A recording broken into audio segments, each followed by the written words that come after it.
Deep work. दोस्तों, आज की भाग दौड़ के जमाने में किसी के पास भी टाइम नहीं है।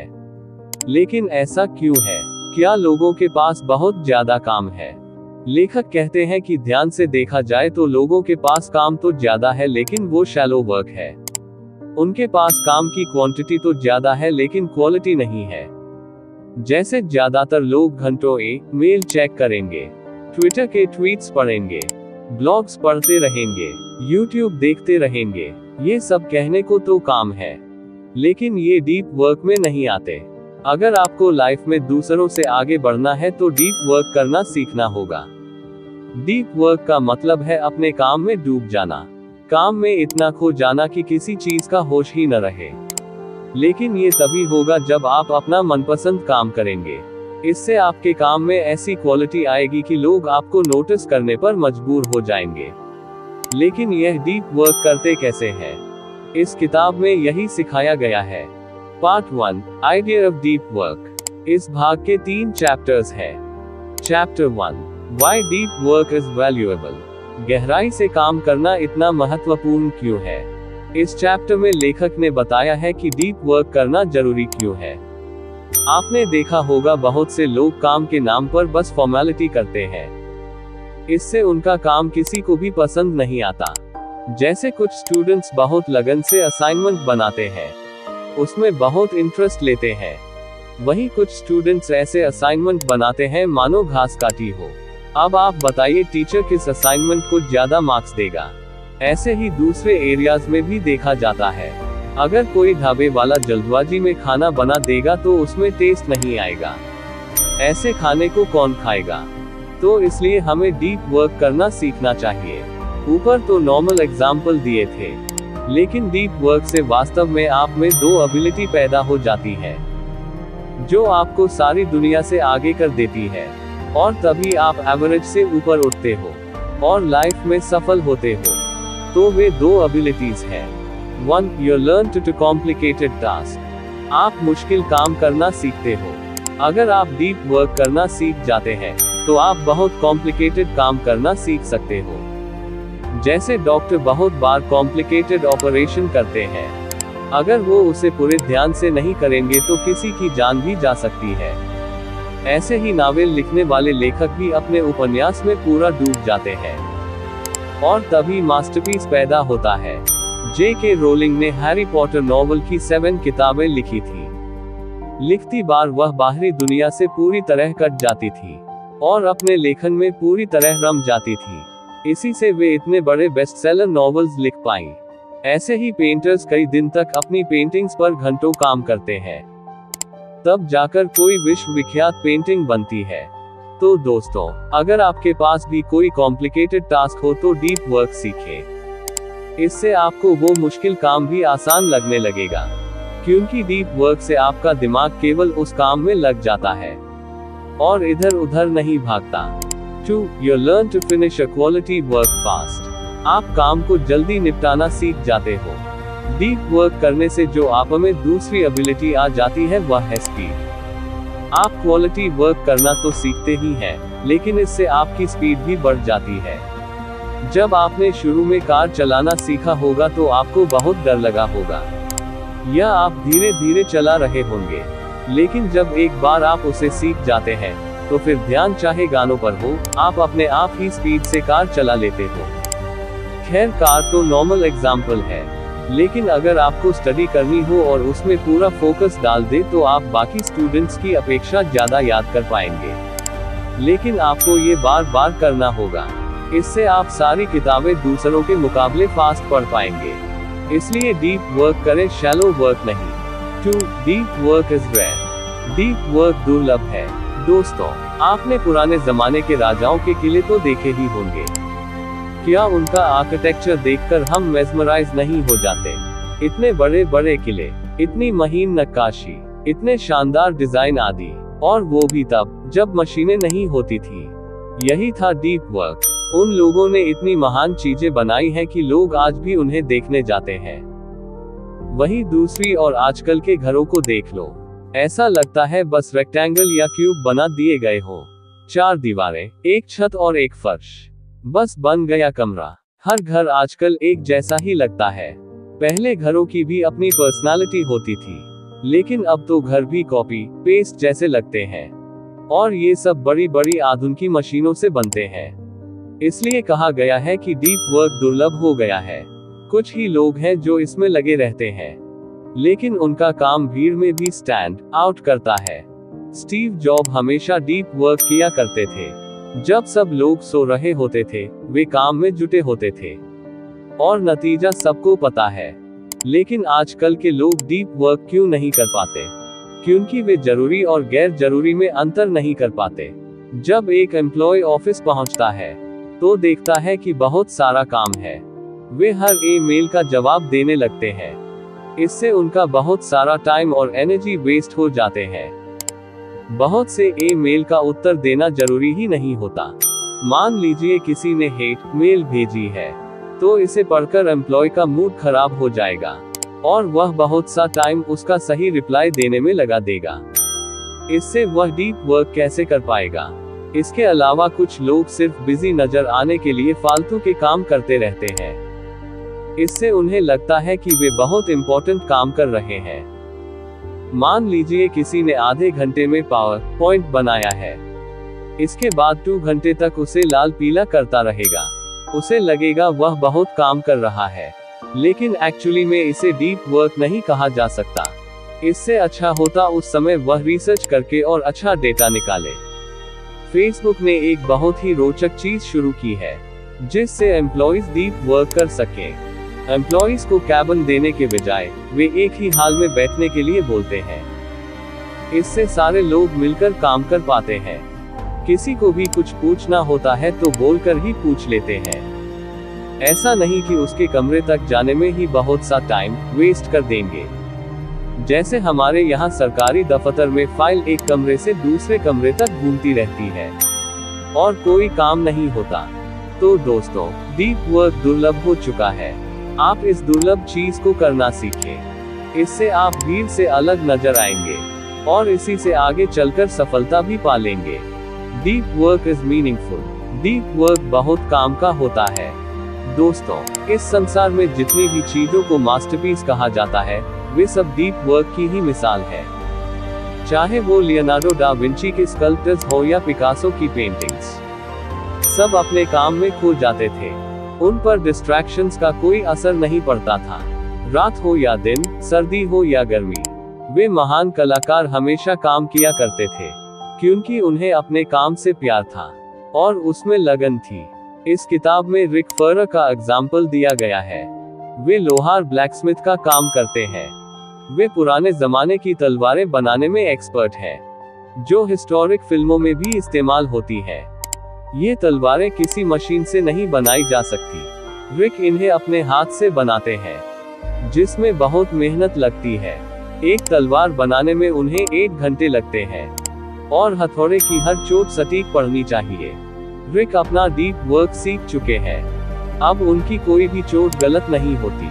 न ही वे अपने काम से उबते हैं, और न ही थकते हैं, क्योंकि उन्होंने डीप वर्क सीख लिया है। वे सोशल मीडिया से डिस्ट्रैक्ट नहीं होते। उनका कोई फेसबुक अकाउंट नहीं है, फिर भी वे काफी फेमस हैं, और उन पर एक डॉक्यूमेंट्री भी बन चुकी है। आप YouTube पर देख सकते हैं। स्टैनफोर्ड यूनिवर्सिटी की साइकोलॉजी की प्रोफेसर लॉरा कास्टेंसन ने एक बार ब्रेन के अमिगडाला पर एक रिसर्च की थी। अमिगडाला हमारे दिमाग का एक पार्ट है जो हमारे इमोशंस को कंट्रोल करता है। उन्होंने सक्सेसफुल और निचले स्तर की जॉब करने वाले लोगों को कुछ पॉजिटिव और नेगेटिव इमेजेस दिखाई, और MRI के जरिए अमिगडाला की एक्टिविटी को देखा। उन्होंने देखा कि सक्सेसफुल लोगों को जब नेगेटिव इमेज दिखाई गई, तो अमिगडाला ने ज्यादा रिस्पॉन्ड नहीं किया। लेकिन जब पॉजिटिव इमेज दिखाई तो उसमें काफी रिस्पॉन्स देखने को मिला। इसके उल्टा, गरीब या छोटी जॉब करने वालों के अमिगडाला ने दोनों ही इमेजेस के लिए काफी रिस्पॉन्ड किया। इससे लॉरा ने कंक्लूजन निकाला कि जो सक्सेसफुल लोग होते हैं वे नेगेटिव चीजों को इग्नोर कर देते हैं, उन्हें अप्रिशिएट नहीं करते, यानी उनमें नहीं उलझते। वे केवल पॉजिटिव चीजों को पसंद करते हैं और उनकी ही तारीफ करते हैं। यही कारण है कि वे आगे बढ़ जाते हैं। आपने भी नोटिस किया होगा, कुछ लोग सिर्फ एक छोटे से झगड़े पर सारी जिंदगी बिता देते हैं और आगे नहीं बढ़ते। तो इन एग्जाम्पल से हमें यही पता चलता है कि डीप वर्क ही मीनिंगफुल है और हमें सच्ची खुशी देता है, क्योंकि यह उन्हें सफल बना देता है, जिससे पैसा और अमीरी खुद हमारे पास आ जाती है। जैसे रिक ने अपने काम पर डीप वर्क किया, आज वे बेहद अमीर, फेमस और सक्सेसफुल हो चुके हैं, सिर्फ पुराने जमाने की लेकिन बेमिसाल तलवार बनाने के लिए। जबकि हमें लगता है कि टेक्नोलॉजी के प्रोडक्ट बनाने से ही हम सक्सेसफुल हो सकते हैं। इसलिए आपका काम कितना भी छोटा क्यों न हो, उसे मीनिंगफुल बनाएं, उस पर डीप वर्क करें। पार्ट 2, रूल्स, डीप वर्क करने के नियम। इस पार्ट में आप सीखेंगे कि डीप वर्क आखिर कैसे करें। Rule 1, work deeply. Deep work के लिए सबसे जरूरी है कि आप खुद को काम करते वक्त डिस्ट्रैक्शन फ्री रखें। कोई भी आपको डिस्टर्ब न करे। जैसे कोई लेखक लिख रहा है और कोई बीच में आकर उसे डिस्टर्ब कर देगा, तो उसका फ्लो खराब हो जाएगा। इस रूल को अच्छे से समझने के लिए लेखक ने एरिस्टोटल का बनाया हुआ द यूडेमोनिया मशीन का कॉन्सेप्ट समझाया है। एरिस्टोटल महान फिलोसोफर थे जो ग्रीक में पैदा हुए थे। वे अलेक्जेंडर द ग्रेट के भी गुरु थे। द यूडेमोनिया मशीन एक तरह का स्थान होता है जिसमें 5 कमरे होते हैं। कमरों के ऊपर 1 से 5 तक नंबर लिखे होते हैं। आपको डीप वर्क सीखने के लिए एक एक करके इस मशीन के सभी रूम्स में जाना होता है। रूम नंबर 1, सबसे पहले आदमी को पहले कमरे में भेजा जाता है। इस कमरे में उसे बताया जाता है कि उसे एक बहुत ही जरूरी काम करने के लिए भेजा जा रहा है। इस काम में कोई भी गलती नहीं होनी चाहिए, अन्यथा वह जिम्मेवार होगा। इससे वह इंसान थोड़ा टेंस हो जाता है, लेकिन थोड़ा स्ट्रेस उसके लिए अच्छा होता है, क्योंकि वह इसके लिए मेंटली प्रिपेयर हो जाता है और सोच लेता है कि मुझे अब कुछ देर के लिए सीरियस हो जाना है। रूम नंबर 2, इस कमरे में उससे उस काम से रिलेटेड कुछ प्रश्न पूछे जाते हैं जो आपको क्यूरियस और एक्साइट कर देते हैं, क्योंकि क्यूरियोसिटी से ही बड़े बड़े आविष्कार हो पाते हैं। रूम नंबर 3, तीसरे रूम में अब उसे काम दे दिया जाता है। वहाँ वह सारी चीजें होती हैं जो उस प्रोजेक्ट को पूरा करने के लिए जरूरी होती हैं, ताकि उसे काम छोड़कर इधर उधर न जाना पड़े। रूम नंबर 4, इस रूम में उससे कहा जाता है कि आप उस प्रोजेक्ट को कंप्लीट करने के लिए स्ट्रैटेजी बनाइए। इसमें पेपर्स में सारे स्टेप्स लिखने के लिए कहा जाता है। रूम नंबर 5, अब उसे आखिरी कमरे में भेजा जाता है। ये कमरा साउंड प्रूफ होता है। यहाँ आप अकेले होते हो और कोई आ जा भी नहीं सकता। यहाँ उसने जो स्टेप्स लिखे थे उन पर काम करना होता है। उस व्यक्ति को लगातार 90 मिनट्स तक काम करने के लिए कहा जाता है और फिर 90 मिनट्स की ब्रेक दी जाती है। ऐसा तब तक किया जाता है जब तक वह काम पूरा न हो। तो दोस्तों, एरिस्टोटल सदियों पहले अपने शिष्यों को इस तरह की ट्रेनिंग देते थे।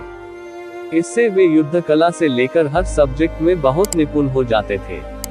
सबको पता है कि अलेक्जेंडर ने कम उम्र में ही आधी दुनिया जीत ली थी। आपको ये कॉन्सेप्ट सिंपल लग रहा होगा, लेकिन कभी किसी सैनिक को अकेले काम करना पड़ जाए तो बिना ट्रेनिंग के वो स्ट्रेस में आ जाएगा। लेकिन इस तरह की ट्रेनिंग ली होगी तो वह अकेलेपन से घबराए बिना अपना उचित काम कर पाएगा। लेकिन आज के मॉडर्न कल्चर में हम चारों ओर से डिस्ट्रैक्शन से घिरे हुए हैं। ऐसे में डीप वर्क कैसे होगा? अगर आप कमरे में अकेले भी हैं तब भी अकेले नहीं होते। कभी एक मेल आ जाते हैं, कभी सोशल मीडिया डिस्टर्ब कर देता है, थोड़ा सा कमेंट पढ़कर ही आपका दिमाग उस डायरेक्शन में चला जाता है और आपका अपने काम से फोकस हट जाता है। इसलिए अगर आपको डीप वर्क करना है तो यूडेमोनिया मशीन के 5 स्टेजेस की तरह करें। पहले काम डिसाइड करें, फिर थोड़ा सीरियस हो जाएं, फिर क्यूरियोसिटी जगाएं, फिर आइडियाज लिख लें और फिर उस काम में जुट जाएं। इससे आपके काम में बहुत ज्यादा क्वालिटी आएगी। Rule 2, embrace boredom. दोस्तों, आजकल हर किसी को सुख सुविधा चाहिए। सबको 24 घंटे एंटरटेनमेंट चाहिए। कोई भी बोर नहीं होना चाहता। हालत इतनी बुरी है कि बेटा अपने माँ बाप के साथ बैठा हो फिर भी फोन पर लगा हुआ होगा। लेकिन ऑथर कहते हैं कि अगर आपको डीप वर्क करना है तो बोरियत को गले लगाना पड़ेगा। जब भी आप कोई महान काम कर रहे हो तो बोरियत हो ही जाएगी, लेकिन आपको वह काम तब भी करते रहना है। आपने देखा होगा कि क्लासिकल म्यूजिक कितना टफ होता है, लेकिन फिर भी ऐसे गायक होते हैं जो उसे आसानी से परफॉर्म कर लेते हैं। तो वो ऐसा कैसे कर पाते हैं? उत्तर सबको पता है, उन्होंने सालों साल रियाज किया होता है, एक एक राग को लाखों बार प्रैक्टिस किया होता है। आपको क्या लगता है, इसमें उन्हें बोरियत नहीं होती होगी? जरूर होगी, लेकिन उन्होंने वो होना मंजूर किया होगा। बोरियत से भागे नहीं होंगे, लगे रहे होंगे। दोस्तों, हर समय की मस्ती मजाक सही नहीं होता। ऑथर ने कहा है कि अपने लिए कुछ फन टाइम निर्धारित कर ले। उस समय आप बेशक मौज मस्ती करें, लेकिन डीप वर्क के लिए भी टाइम शेड्यूल करें और उसे पूरे नियम से फॉलो करें। आंधी आए या तूफान, उस पर हर दिन जुट जाएं और पूरा करते रहें। एक दिन जब सफलता मिल जाएगी या आपको उस कला में महारत हासिल हो जाएगी, तो आपकी इतनी खुशी मिलेगी जिसका आप अंदाजा भी नहीं लगा सकते। इसलिए मस्ती मजाक को सैक्रिफाइस कर दें। अगर आप कुछ बड़ा अचीव करना चाहते हैं तो छोटे मोटे काम के लिए ऐसा करने की जरूरत नहीं है, लेकिन आर्टिस्टिक या टैलेंट वाले काम है तो आप डीप वर्क का ये रूल जरूर अप्लाई करें। Rule 3, quit social media. दोस्तों, सोशल मीडिया एक बीमारी की तरह बन गया है। एक ही घर के लोग आपसे में बात नहीं करते, सब अपने अपने फोन में लगे होते हैं। कोई फेसबुक, इंस्टाग्राम, ट्विटर पर तो कोई यूट्यूब पर। कभी आपने सोचा है कि आज तक आपने जो कुछ भी वीडियोस देखे हैं, उनसे आपको वास्तव में क्या फायदा हुआ है? ऐसा नहीं है कि सोशल मीडिया पूरी तरह से गलत है, लेकिन लोग फायदे के वीडियोस कम देखते हैं और अनाप शनाप ज्यादातर बच्चे स्टडी के वीडियोस देखने के बजाय फालतू के रोस्ट या कॉमेडी वीडियोस में घुसे रहते हैं। डीप वर्क के कॉन्टेक्स्ट में भी ऑथर ने सोशल मीडिया से दूर रहने को कहा है। जब आप अपना डीप वर्क कर रहे हो, तो उस समय सोशल मीडिया से एकदम दूर हो जाएं। मान लीजिए आप कोई नॉवल लिख रहे हैं और बीच में फेसबुक पर कोई पोस्ट पढ़ लेते हैं। इससे आपके दिमाग में हजारों तरह के विचार आ जाएंगे, आपका अपने नावल से ध्यान हट जाएगा। इस तरह आप एक महान नावल लिखने के बजाय वैसा नावल लिख देंगे जैसे आजकल लिखे जा रहे हैं। आपने कभी सोचा है जैसा लिटरेचर पहले लिखा जाता था, अब वह क्वालिटी कहाँ गायब हो गई है? क्योंकि लोग सोशल मीडिया पर इतने एक्टिव रहते हैं कि उनके अपने विचार कहीं खो से जाते हैं। अगर आप 21 दिन तक सोशल मीडिया से दूर रहेंगे, तभी आपके दिमाग में आपके असली विचार आएंगे। तभी आप महान नावल लिख सकते हैं या अपनी कोई कलाकृति बना सकते हैं, वरना आपके दिमाग में सोशल मीडिया से जुड़े विचार आते रहेंगे। ऑथर उन्हें कचरा कहता है। जैसे ही आप कोई पॉलिटिक्स की न्यूज़ देखते हैं तो आपका दिमाग उस न्यूज़ को ही एनालाइज करने लग पड़ता है। घंटों तक वही फालतू विचार आपके दिमाग में घूमते रहेंगे, जबकि क्रिएटिव बनने के लिए आपको अपने दिमाग को इन फालतू विचारों से खाली करना पड़ेगा।